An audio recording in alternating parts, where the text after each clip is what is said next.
நாங்குநேரி சட்டமன்ற தொகுதியின் காங்கிரஸ் வேட்பாளரும் தமிழ்நாடு காங்கிரஸ் கமிட்டியின் மாநில பொருளாளருமான ரூபியார் மனோகரன் தொகுதி மறுவரையறை மசோதாவின் தோல்வி மூலம் மோடிக்கு பின்னடைவு உறுதியாகியுள்ளது என்றார்.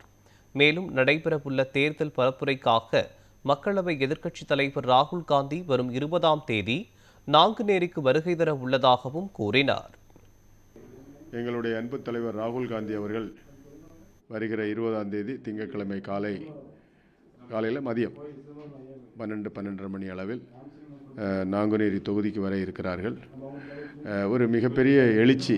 எப்போ ராகுல் காந்தி அவர்கள் நாங்குநேரிக்கு வர இருக்கிறார்னு அந்த செய்தி அறிந்ததுமே கிராமத்தில் இருக்கின்ற மக்கள் அனைவரும் ராகுல் காந்தி அவர்களை பார்ப்பதற்காக மிக மகிழ்ச்சியாக இருக்கிறார், எழுச்சியாக இருக்கிறது.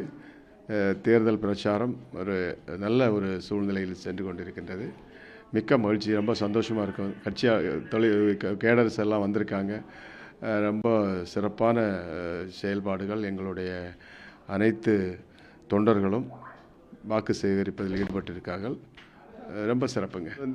அது நாங்கள் எதிர்பார்த்தது தான். நிச்சயமாக மக்கள் மட்டும் இல்லை, அனைத்து மாநிலங்களுக்கும் எதிரான அந்த சட்டம். அதை அனைத்து மாநில தலைவர்களுக்கும் நான் நன்றி தெரிவிச்சுக்கிறேன். அந்த தோல்வி மோடிக்கு கிடைத்திருக்க மிகப்பெரிய தோல்வியாக நான் கருதுகிறேன்.